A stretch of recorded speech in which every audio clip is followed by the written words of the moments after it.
friends, it's me. I'm back. I'm drinking coffee. It's so gross out. It's so cold and dreary. So it's a coffee and a husband's sweatpants kind of day because I am 30 weeks pregnant and they are really comfortable. So today we're going to do technique number 4. And I mentioned how this is a little bit delayed. Sorry about that. And one little sip of coffee there. This envelope is going to be pretty simple compared to the previous ones we've done. All we're going to need, well, I should say all you really would need are Super Tips Crayola. You don't need to have this big pack, but I think this big pack was, I don't even know, I think it was like $10. They're so inexpensive and you can get them anywhere. Walmart, Target, Amazon, anywhere. You could just use those, but I'm going to dress the envelope up a little bit, and I'll get to those supplies when we are embellishing at the end. But really, it's just going to be heavily focused on lettering today. So, if lettering makes you nervous that you can't make it look the way you want it to look, it's not about that really. I mean, the point of this tutorial is just to give you an idea of maybe a layout that you could try to emulate, and the colors maybe that I use out of the Super Tips box, and also, you know, how I do embellish it at the end. Those are kind of like the ideas that you can take from this. However you letter, whatever your style looks like, that is what's great, and that's what the people that you're going to send your envelopes to are going to love because it's something you made for them. So don't be discouraged about any part of any tutorial that you see on my feed or, you know, any other creative person's feed on Instagram, because there's a lot of comparison that always happens, you know, day to day, and that's normal. But you have to be proud of where you're at and what stage you're at right now. And I think that that's really important because the more you practice, the better you're going to be and the happier you're going to be with your product. Okay, so out of this entire 50 count box, I'm only using 3 colors here. So I'm going to pick these 3. I'm not sure that they even have names to tell you. Yeah, they don't have any names on them, but like a minty green, a navy blue, and then kind of more of like a teal. So I'm just going to use those 3. I can get the rest of this big thing out of the way. And then this is really just going to be, I'm jumping right into the lettering. I'm going to really try to make this not have to need this video, not to need a voiceover, because that just takes more time for me to edit. And if I can keep this at a reasonable length of time, then we will go with it. So I'm going to use the mint first, and I'm going to start with my names. And I'm not going to pencil sketch, you always could, but these are a little bit lighter of colors, so if you were to pencil sketch and then draw over it, you might have a hard time getting the pencil erased. So I'm not going to do that. I'm just going to kind of eyeball. This was a 5x7 envelope for a 5x7 card. And so I'm just going to do the names across here in kind of like a bouncy modern script. And then we'll move on to the next line after that. So with lettering, you are always doing a thick downstroke and a thin upstroke. And Super Tips are awesome because the shape of the nib, the tip of this marker, has a really fine, like you have the ability to do a very fine line or a pretty thick line with, you know, the edge of the Crayola. These are a little unique compared to other brush markers that you might have tried where you really need to apply the pressure down to get that thick downstroke, whereas with these Super Tips, you're more like rotating from the tip down to that thicker edge as you write. So thick. K's are a little weird. I end up doing a thick, and then a thin usually.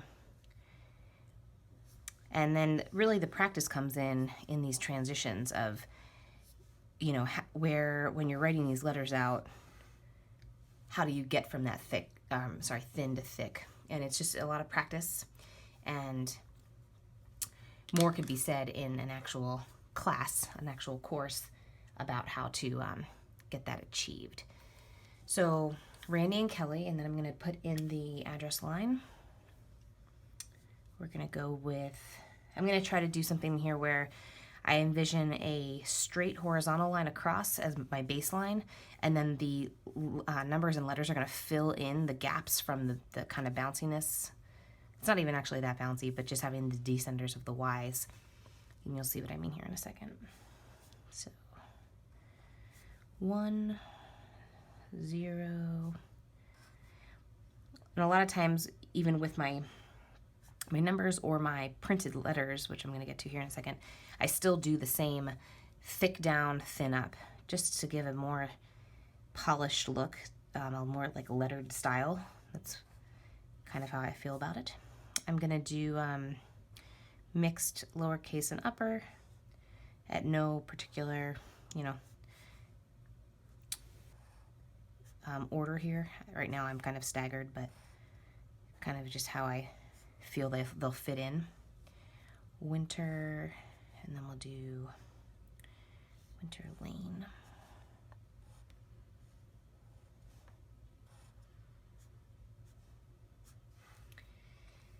All right, and then we're gonna do, I didn't leave much room here, so I wish I had left a little bit more width there. Let's see how this works out. I'm gonna use the teal, and I'm gonna do Washington, D.C.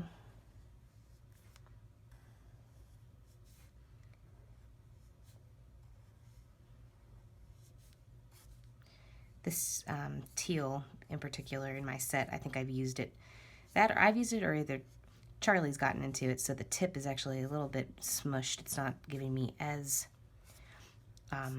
thin of upstroke as I'd like, because I think it's been overly used, but that's okay. Washington, D.C. And then I'm just going to come back in here with the light green and smush in, because I really did not leave a lot of room. You know what, I actually might put it all down over here where I have a little bit more space. 1, 0, 0, 0, 5. And you can always try to incorporate your lines in a little bit more by adding some linear elements. It draws the eye so that like the post office wouldn't miss that zip code, for example. This is a little bit thinner than the other side. I'm trying to even that out. So this wasn't my original plan. I originally wanted these zip codes to be centered and just as big as the rest, but that didn't happen. And that's okay. You can like go into something with an idea and then things go awry and it didn't work out, but no big deal. No big deal. So now it's on to the embellishments already. I'm gonna kind of just do a few different things first with some of the different colors, and then my white Uniball Signo Broad gel pen, which is one of my favorites. And then this is definitely not mandatory. None of this is mandatory for the envelope. You can do whatever you want, but this is called a Spectrum Noir Sparkle Pen, and they're a little bit more expensive. I think a set of 3 is like $22 or something like that. But it's a really pretty, this is the silver, and I'll throw it into the light so you can see the sparkle after what we've used it.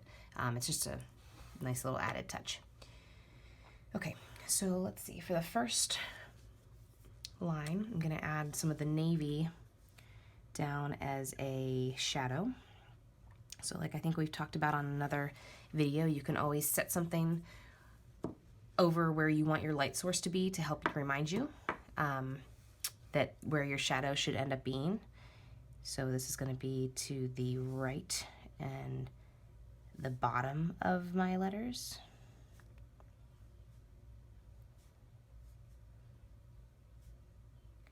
And I'm really lightly drawing this, and I'm trying to use just the tip of this super tip marker because it is really thin and it's great for kind of like the detail size of this. This is, these aren't huge letters to be working with here. Like, and I dropped off a little bit from that green line right there, but that's okay. Just keep moving along. Try to be as steady as you can.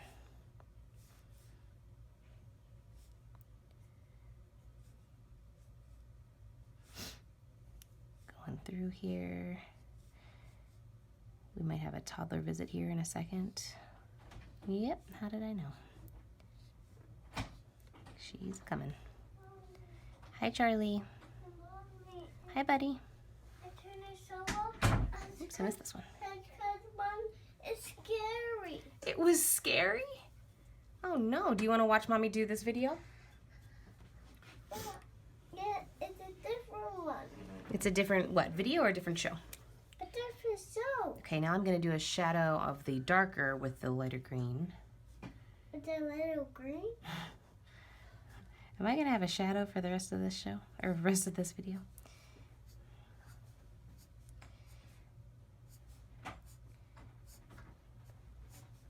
Mommy, it's a different show. Okay, do you like that one? No. All right, give Mommy just a couple minutes and then I'll change it for you. It's a scary one. Okay, well, we don't want to watch anything that's scary. And then, let's see. I'm not going to do a shadow on the Washington, D.C., and then I'm just going to add, I'll use the teal, and I'll just add a little bit down on the number, just to make them pop. And maybe right below the line as well. Okay, now we can start adding in kind of like highlight slash just embellishments on each line. So I wanted to see if, let me see if this even is going to show up. Using this silver, and I'm just gonna, I have a scrap piece of paper off camera. I'm just gonna scribble that out a little bit to make sure that it's coming out. I wanna see what it looks like on top of this mint green, and if I'm gonna like the look of how it, like the hue that it makes once it's mixed with it. And I think it's okay. I wasn't sure if I was gonna have to maybe put down some gray marker for regular Crayola marker and then go over top of it, but I think that this is gonna look okay. So all I'm doing is tracing the bottom of my letters as best as I can, and kind of, once I get to the point where I want it to be the blended, you know, quote unquote blended line, it's gonna be a hard blend. It's obviously visible that we have two different colors here, but I'm just flicking, doing a flicking motion upward, so it almost looks frayed. And that way you don't have to feel pressured that you need to figure out a way to, you know, make these blend together, because honestly they're two different mediums. They're two different kinds of markers, pens, that these aren't going to be just like your typical like Tombow marker that you're going to try to blend out seamlessly. So here the majority of the Y is going to be in the silver, so you just have to take your time and try to follow your green line as best as you can. And I'm realizing that since this is a live as in I'm trying to not do a voiceover, that my voice might sound really low when I'm doing these little like down close to the paper comments. I'm gonna sound a little bit manly. Okay, so now we're on to the K, and I'm only gonna do this embellishment on the names. Everything else is gonna just be markers or the white gel pen. L, but this is going to look really pretty once I show it to you in the light of what these sparkle pens do. I don't know what she was watching out there that says is scary, because she's got Nick Jr. on. So I'm pretty sure the scariest thing might be like SpongeBob, which I don't really want her to watch anyway. She usually comes in here and tells me though, "Mom, SpongeBob's on," and she wants me to change it. She's been trained. Okay. Okay, so that is the bottom of the Randy and Kelly. Let me see if I can give you a good show of how sparkly that is. Let's see. Oh yeah, it's picking it up. I wasn't sure if the video would pick this up for you that well, but hopefully you can see that that adds a really, really cool effect. Okay, so we'll put that marker aside, and then I'm gonna use my White Signo Broad. A lot of times if your pen, you know, if you start to see that it's skipping, you can put it onto your skin and that will make the ink flow a little bit better. So I'm going to start out by doing that and see how it goes. On the second line down here in the navy, I'm just going to add linear highlight embellishments here. And I'm really only doing them on the downstroke, the thicker. They're kind of centered, maybe a little bit more to the left of the thick line.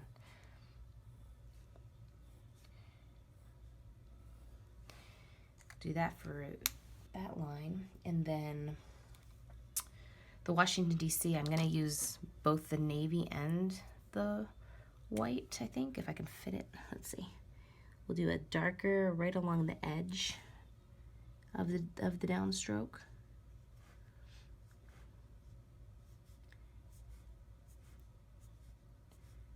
And these are just really quick, little linear, well, linear slash you kind of follow the curve if it's a curved letter.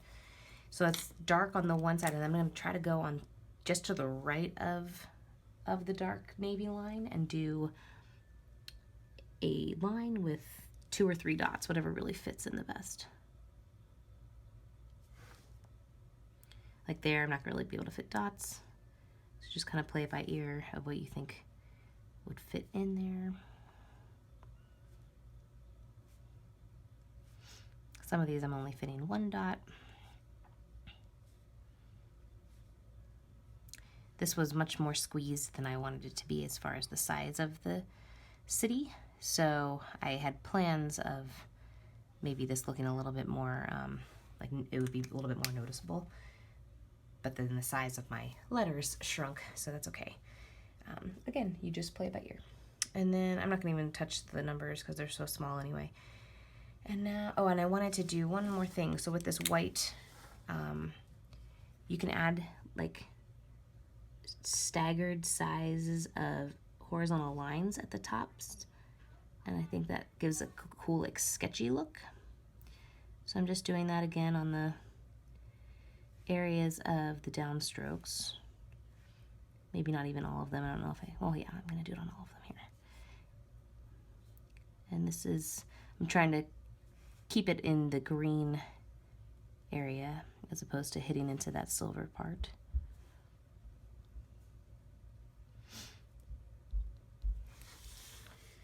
Just a little added something. Okay. So that, we could call that good as it is. It's pretty. I think someone would like to receive it. But one more thing that's fun to do is if you have any stamps to use, I'm going to use the same, it was the same set from the first technique, I think it was. I'm going to grab one of these snowflakes and put it on my acrylic block. My ridiculously dirty acrylic block. And you can use the same super tips, and I'm going to use the mint, and I'm going to use the, actually not the dark one, the teal and the mint, and just draw on it, you know, be gentle so you're not messing up the tip too much, but just draw straight onto your stamp, put a little of the teal down, and then maybe hit some of the teal sections with the green so they blend a little bit, but then not, you know, not to take it completely out. And then you don't even need to use any water. You can just stamp it down, apply some good pressure, and you have kind of like a gradient ombre snowflake. So we'll just do that a few times. Let me do I like doing the darker color first. Oh, I think I picked up some of the paper on that one. Oops. The darker color first, because then it kind of mixes with the lighter easily. One there, we'll do one here. I think I did pick up a little piece of the paper, the envelope there, so I guess just be careful with the pressure that you push down. And I don't know if I mentioned this paper is nothing special, it's just a white cardstock that, you know, it's just like a smooth cardstock. It's not watercolor paper or anything else. You don't need anything special for this one. I guess I would say that having a smooth cardstock is nice for the writing with your markers. And then maybe I'm going to grab one smaller size. Let's see. I'm going to grab from a different set. Where did that other set go? That was the Let It or Snow Problem set. And these are both, I believe, Hero Arts. I'm just going to grab a different size here, though. Let's try this one. Just so I have a little bit of a variation on my on the envelope. So a little teal down, a little bit of green. And then I'm gonna just try to do maybe this side. Maybe just one more, maybe like right there.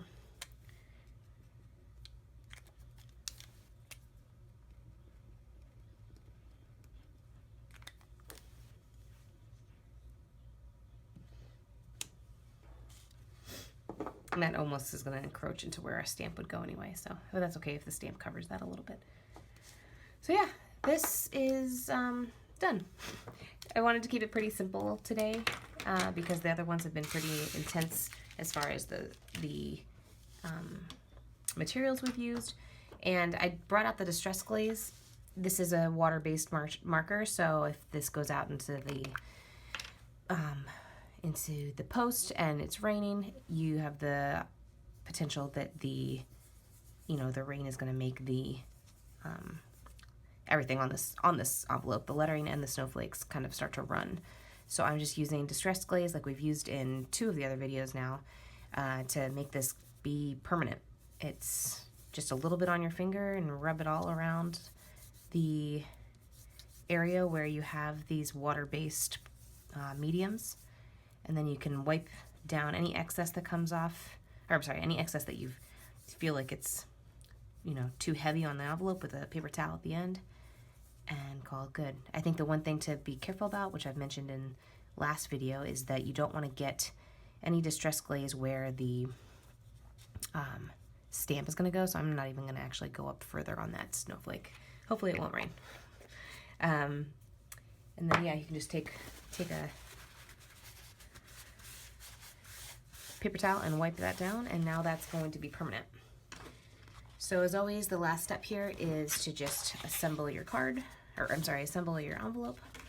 I'm gonna fold down these sides.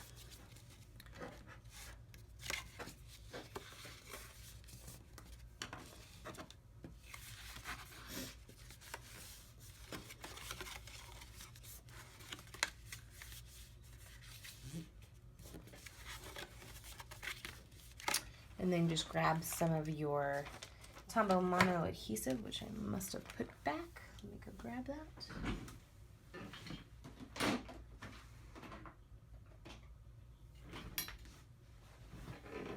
I can't locate my Tombow Mono Permanent that we've been using on the other cards, but this one's actually even stronger, a Tombow Extreme. The one thing with this one is you just make sure that as you pull it down that you do a quick, like almost like a check mark off, and because if you don't do that, you're gonna have like a string of adhesive that you can't fix it. So then just apply some pressure there, and you've got your envelope. Really simple. I still think it's really pretty. That silver is super fun. Yeah, I hope you like this card and that you appreciate the simplistic nature of it.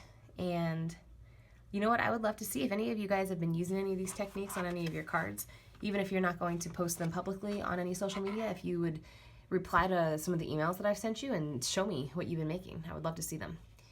So everybody have a wonderful Thursday, and I am going to, like I've said, push my technique 5 and 6 back to this coming Tuesday. I'm headed to New York City this weekend to just have a day to myself with no kids, just with my girlfriend, and kind of walk around with some coffee and enjoy the holiday season in New York with all the crazies. So that is what I am looking forward to this weekend. And I will be back on Tuesday with you guys to finish up the series. Thanks so much and have a great weekend.